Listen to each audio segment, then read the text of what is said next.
ماشاءاللہ ابھی خطاب فرماتے ہیں مولانا عبدالشکور فائق صاحب، بڑی دل جمی سے، بڑے ذوق اور شوق سے سماعت فرمائیے گا۔ ومنتخب الاحباب والخلان والصلاة والسلام على من بلغ وشرع محمد المصطفى صلی اللہ علیہ وآلہ وسلم واشہد ان لا الہ الا اللہ وحدہ لا شریک لہ واشہد ان محمدا عبدہ ورسولہ اما بعد فاعوذ باللہ السمیع العلیم من الشیطان الرجیم من ہمزہ ونفخہ ونفثہ یرفع اللہ الذین آمنوا منکم والذین اوتوا العلم درجات۔ احباب گرامی قدر، اس کائنات کے اندر، باغات کے اندر، پھولوں کے اوپر ایک چھوٹی سی چیز ہمیں نظر آتی ہے جسے دیکھنے والے تتلی کا نام دیتے ہیں۔ اگر بڑے غور سے اس کے پروں کو دیکھا جائے، اس کے کوس و قزح کو دیکھا جائے، اس کے پروں پہ بنے ہوئے ڈیزائن کو دیکھا جائے اور اس خوبصورتی کو دیکھا جائے تو اس کائنات کے اندر شاید بندے کو کوئی اور مثال نہیں ملتی۔ اور اگر اس خوبصورتی کی وجہ آپ تلاش کرنا چاہیں تو انسان حیران رہ جاتا ہے۔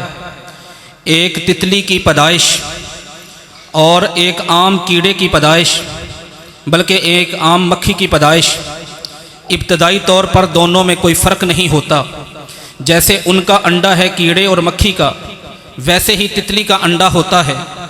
پھر وہی انڈا انگلش میں کہوں تو کوکون کی شکل اختیار کرتا ہے، بالکل ویسے ہی جیسے مکھی اور ایک عام کیڑے کا جو انڈا ہے وہ کوکون کی شکل اختیار کرتا ہے۔ تیسرے مرحلے پر پھر دونوں ایک جیسے ہیں، جیسے وہاں پہ سوراخ ہوتا ہے ویسے ہی یہاں پر بھی سوراخ ہوتا ہے، لیکن یہاں پہ آ کے فرق شروع ہوتا ہے۔ وہ تتلی اپنے کوکون سے باہر نکلنے کے لیے زور لگاتی ہے، اس کا وجود بڑا ہوتا ہے، کوکون کا سوراخ چھوٹا ہوتا ہے، تتلی اس میں سے باہر نہیں نکل پاتی۔ نتیجتاً اس کے جسم سے ایک باریک سا مادہ خارج ہوتا ہے، وہ پانی کی طرح سیال مادہ، جس کے خارج ہونے کی وجہ سے عام مکھی، عام کیڑا وہ تو اپنی اصل شکل میں آ جاتے ہیں، لیکن تتلی اس کے جسم سے پر نکلنا شروع ہوتے ہیں۔ اور ایک عام کیڑا اور عام مکھی 2 سے 3 دن کے اندر اپنے کوکون کو توڑ کر اس دنیا رنگ و بو کے اندر آ جاتی ہے، لیکن اسی تتلی کو 15 سے 20 دن کا عرصہ لگتا ہے، زور لگاتے ہوئے، مشقت برداشت کرتے ہوئے۔ جو ہی وہ مشقت اور زور لگاتی ہے، نتیجتاً وہ سیال مادہ نکلتا ہے، اس کے پر پیدا ہونا شروع ہوتے ہیں۔ ہر تتلی کے پر، ان کا رنگ، ان کے ڈیزائن اور اس کی خوبصورتی منفرد ہوتی چلی جاتی ہے۔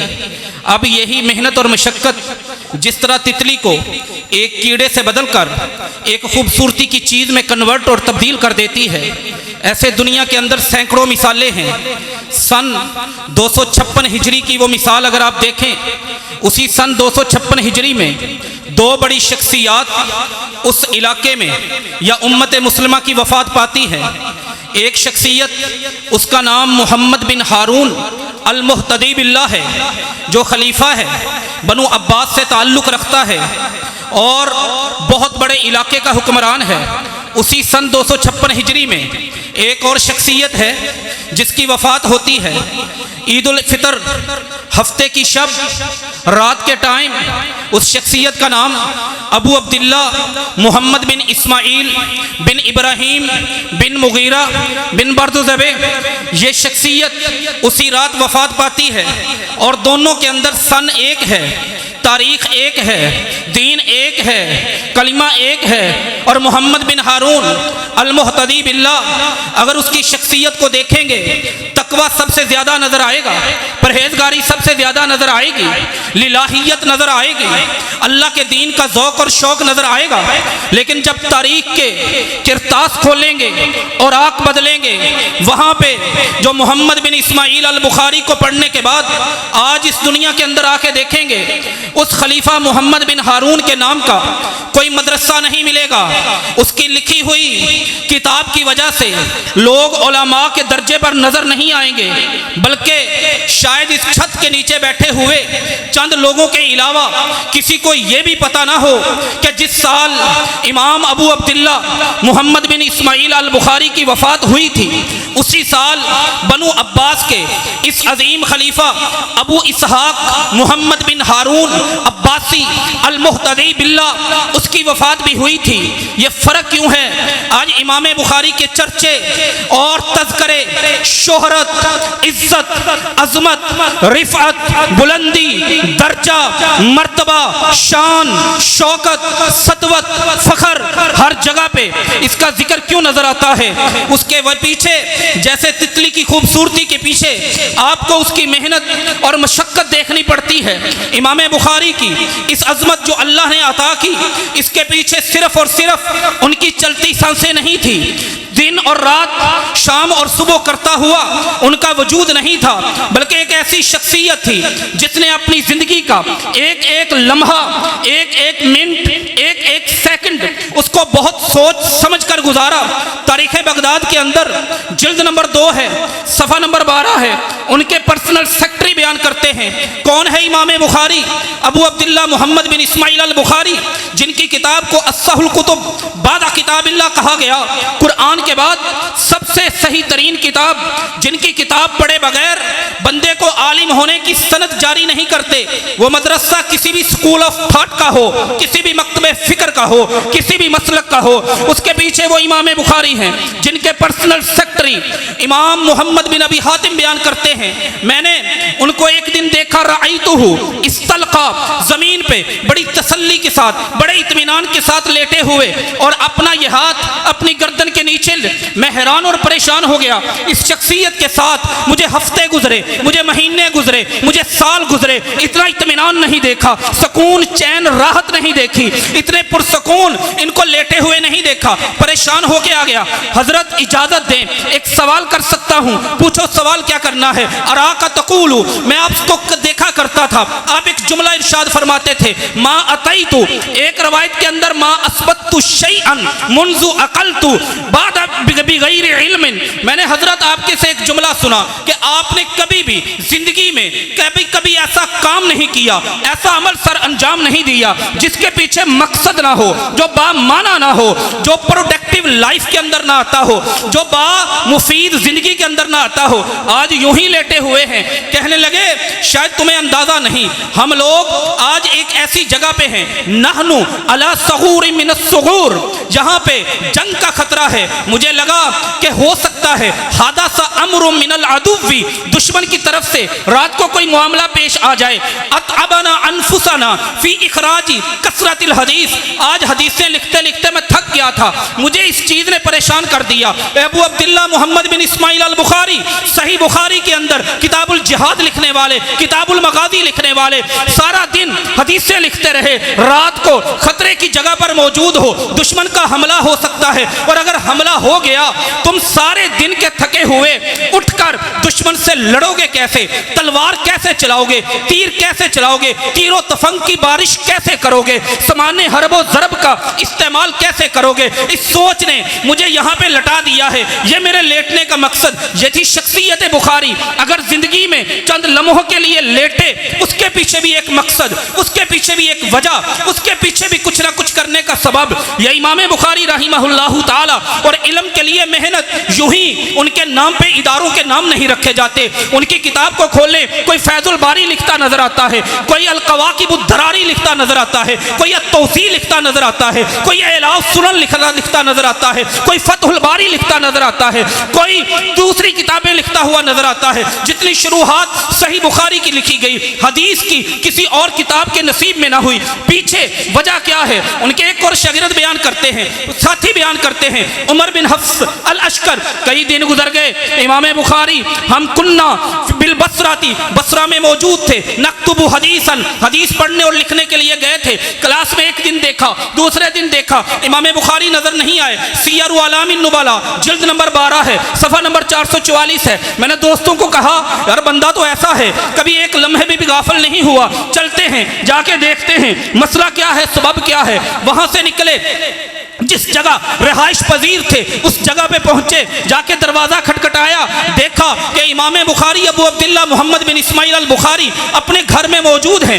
جو گھر کرائے پہ لیا ہوا تھا، وہو عریان، اور کپڑے نہیں پہنے ہوئے۔ ہم نے پوچھا کپڑے کہاں ہیں؟ کہنے لگے وہ کپڑے میں نے بیچ دیے، کئی دن سے بھوکا تھا، کھانا کھانے کے لیے کوئی چیز نہیں تھا، کوئی چیز نہیں تھی۔ ہم نے فوراً دوستوں کو اکٹھا کیا، آپس میں تعاون جمع کیا۔ امام بخاری رحمہ اللہ تعالی بہت امیر باپ کے بیٹے تھے، بہت امیر، لوگوں کو انویسٹمنٹ کی ہوئی تھی، کاروبار تم کرو، کمائی آدھی آدھی کرتے ہیں، میں حدیث پڑھتا ہوں اور تلاش کرتا ہوں اور لکھتا ہوں تاکہ میرا یہ وقت متاثر نہ ہو، اور میری طرف سے وہ جو تعاون ہے وہ بھی تمہاری طرف سے آتا رہے۔ یہ امام بخاری رحمہ اللہ تعالیٰ کی شخصیت، نیت اتنی خالص ہے۔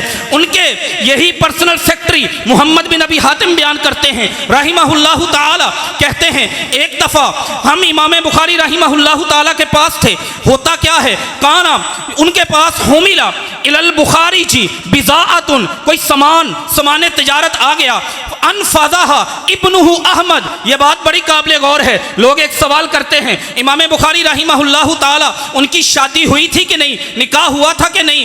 خیر، عبدالسلام مبارک پوری رحمہ اللہ تعالیٰ کی کتاب سیرت بخاری انہوں نے بڑی شاندار لکھی، اس میں انہوں نے نقطہ بھی لکھا کہ ایک ایسا بندہ جو ایک ایک حدیث پہ عمل کرنے والا ہو، ایک ایک حدیث کے مطابق اپنے آپ کو سنوارنے والا، نکھارنے والا، ڈھالنے والا، لوگوں کے سامنے لانے والا، اس سے میں توقع نہیں کرتا اس نے شادی نہ کی ہو۔ اور امام ذہبی رحمہ اللہ تعالی سیر اعلام النبلاء ہے، جلد نمبر 12 ہے، صفحہ نمبر 447، اس روایت کے اندر واضح طور پر لفظ ہیں کہ یہ جو سامان تجارت آیا تھا انفاضہ ابنہ احمد، امام بخاری رحمہ اللہ تعالی کے بیٹے احمد نے بھیجا تھا، سامان آ گیا، تاجروں کو پتہ چلا، تاجروں نے فوراً ان کی طرف رخ کیا، جا بعض التجاری، حضرت سامان آیا ہے، یہاں پہ علاقے میں بڑی ضرورت ہے، آپ ہمیں فروخت کر دیں، پیسے کتنے دیں گے؟ امام بخاری رحمہ اللہ تعالیٰ کو جو پرافٹ وہ دے رہے تھے، وہ پرافٹ ربحی 5,000 درہم، 5,000 درہم۔ آج میں نے حساب کیا پیسے کتنے بنتے ہیں، تقریباً 31 لاکھ روپیہ بنتا ہے، 31 لاکھ 5,000 درہموں کا آج گئے گزرے ریٹ کے حساب سے۔